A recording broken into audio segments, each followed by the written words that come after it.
The abilities of fuel cells to use natural gas cleanly and efficiently and expand markets in power generation and motor vehicles creates a natural alliance with the Council is giving shape and substance.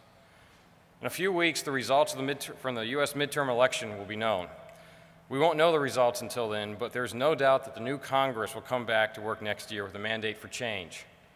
Our success in 2009 in restoring the federal research budget has gained us new allies. And where there is change, there is opportunity. Our task is to expand this list of allies, to enlist a cadre of new leaders, and to focus the desire for change on changes that will help our industry. It is more important than ever to have a united front, an integrated message, and a coordinated effort to solidify our position in the clean energy portfolio. That's where you all come in. We are beginning to measure the size of the opportunity before us. We are developing the products to meet that opportunity, flexing our marketing muscle, listening more intently than ever to what the markets are telling us, and respond nimbly and successfully. But if we proved anything last year, we proved that we are stronger acting together, and I submit that we should stay united to reach out to energy providers, to collaborators in the renewable energy community, to suppliers and potential customers in the government. Energy is the lifeblood of modern society, and I submit that fuel cells and hydrogen are the lifeblood of a modern energy system, linking systems together when it makes sense, operating independently when that makes sense, conserving scarce supplies, and opening the door to abundant, sustainable local energy options. Prudent energy policies must include fuel cells and hydrogen energy, so we can feel good about our progress, but the best is yet to come. Keeping up with the world's demand for power is a $1 trillion business. The U.S. market for combined heat and power systems alone is estimated at $250 billion. The bill for repairing and modernizing our grid is expected to be $600 billion over 10 years, so large that you can make a business case for grid-flexible fuel cells and hydrogen energy as an alternative. Federal government buildings face a requirement to reduce energy by 30%. Corporations around the world are making similar commitments to energy efficiency and CO2 reductions because it's good business. Demand for what fuel cells can do runs through every energy sector, from baseload power stations to consumer electronics. So there are now markets and bigger markets and new products and commercial successes ahead, but they are not yet assured markets for fuel cells and hydrogen energy. And the best way to increase our odds of succeeding is through public-private partnerships to share the cost of research and standards development and the risk of product demonstration and early deployment. That's a job we cannot leave to others. We must find the time and the resources and collective energy to do the job together, so that a year from now we can celebrate continuing commercial success, but also the adoption of policies that are worthy of our efforts, our industry, and our collective future. Working together, we can and we will make both a reality. Thank you for your attention this morning, and I'll now turn it over to Pete Devlin, Manufacturing, R&D, and Market Transformation Manager, U.S. Department of Energy, Fuel Cell Technology Program. Thank you again. Thanks, Mike. Great job. Thanks. Okay. Thanks, Mike, for that tremendous overview. Very good summary of what's going on. And welcome, everyone, to the Early Market Success Stories session. Looking forward to this. It should be very interesting. We've got a great panel here, and we want to hear from them on their experiences. And success is relative, right? I'll tell you a little bit about my thinking on that. Incumbent technologies are always what people want until there's a compelling reason to change. So every little thing that maybe isn't perfect with the challenging technology is usually scrutinized to death by users, by advocates of incumbent technologies, and of course our friends in the media. So I want this to be more of a session on experiences and an open discussion on what's good and what needs to be worked on. I think we'll all learn more by hearing candid responses from our panelists and from you in the audience on what we think is yet to be done for full commercialization.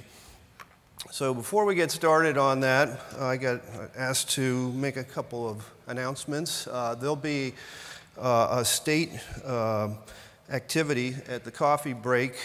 The Ohio, South Carolina, and Connecticut representatives will be at the exhibit hall to make small presentations. So we urge you to go to that and see what the states are doing in helping commercialize fuel cells. And the second thing I want to announce is encouraging people to attend the Women in Fuel Cells lunch today at the Hilton at noon. The speaker is Susan Galtner. She's the director of the project on material handling, fuel cell powered material handling equipment with Nuvera, so that should be very interesting as well. Okay, so I've got to go ahead with the outline. So I want to talk very briefly about what we're doing in DOE, if you haven't heard already, and some of our thoughts for the future. Next, I'm probably preaching to the choir here, but talk a little bit about near-term value propositions for 3 applications that we want to talk about today: combined heat and power, backup power, and material handling equipment power. A few thoughts and a plug for our request for information. We realize that that's something you do on your own and you don't get paid for it, so we want to encourage you to give us your thoughts. First of all, what have we been doing? See those little dots? 3 years ago there were no dots, and so we're very proud that there's a number of projects underway to put fuel cells in operations, not in just demonstration, but actual operations, contributing to the functions of various facilities. And we started out with the federal sector. The first one was Susquehanna, Pennsylvania. We put forklifts in there, and the fuel was provided simply by a liquid truck. Then we stepped it up at Warner Robins in Georgia, and the fuel was supplied by steam methane reforming of natural gas on site. And then Fort Lewis, our plans are biogas for fueling the material handling equipment there. So we're trying different ways of fueling as well as operating the equipment and determining what the results are. Los Alamitos has a phosphate fuel cell that we're supporting. And because there's a number of demonstrations around the country, and our national labs are one of our leaders in the RD&D of fuel cells, we're also putting hydrogen buses at the national labs to kind of get some outreach experience with those communities, since the national labs are spread all over the country. Things that we're doing, I think Mike just mentioned it, we're supporting a PEM electrolyzer project in Hawaii, and that will supply fuel for 2 hydrogen buses for actual mass transit operations on Big Island. In South Carolina, we're taking landfill gas, cleaning it up and using it, reforming it, using it for fuel for forklifts at a large auto manufacturing plant there. Also partnering with DOD and DLA and others, we are putting these hydrogen buses in various locations in DOD facilities. Also in the Army SURL, we packaged a bunch of backup power needs for them and us and the National Park Service, and went out with a bundle of projects to see if we could get some economies of scale, and also to kind of test how we would procure backup power collectively in the future. This was shown yesterday, but I want to show it again for 2 reasons. First of all, that pie chart, is that an indication of where the interest is for converting to fuel cells? Backup power being the biggest one, material handling, auxiliary power. Are these the real markets, or were they just the winners? So that's a question for everybody. Next question is, right after this announcement and these projects got funded, several things happened. First, there was a a big announcement for Indian Telecom backup power purchase by American fuel cell manufacturers.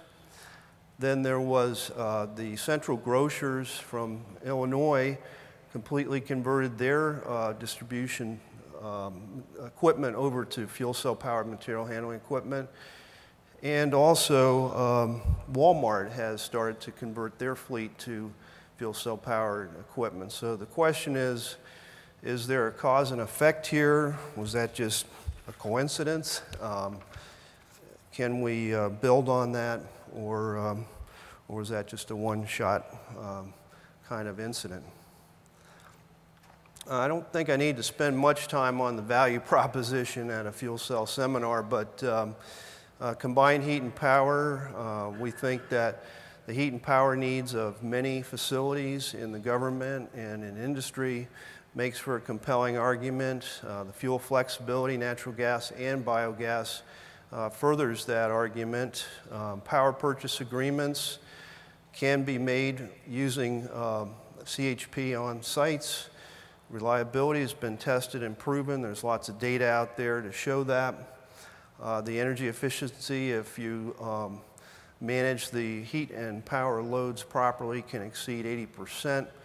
And something most people don't think about is the NOx reduction when compared to the competitors is compelling. So that little chart shows those NOx and PM values, and the bottom of that chart shows the fuel cell CHP and how much better it is than the incumbent technologies.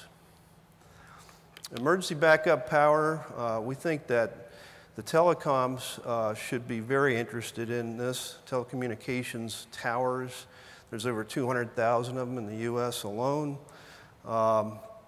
There's markets being developed all over the world. In the developing world, they don't have landlines, and they're building out very quickly.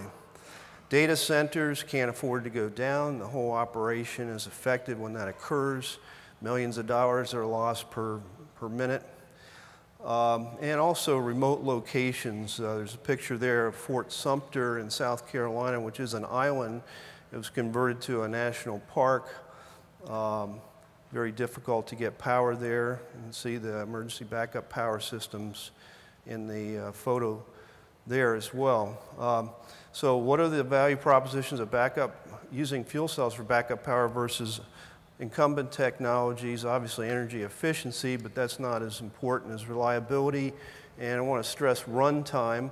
How many batteries can you put into a backup power system before it doesn't make sense? Fuel cells last longer and have very little in the way of pollutants.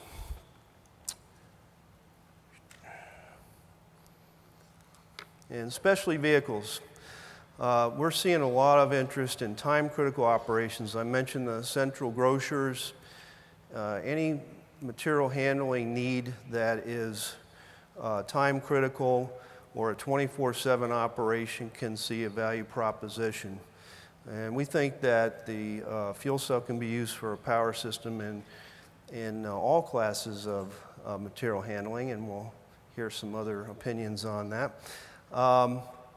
And the fuels can be flexible, biomethanol as well as hydrogen, and we're exploring the idea of biomethanol now as an alternative to hydrogen to try to get the cost of the refueling infrastructure down to expand the market.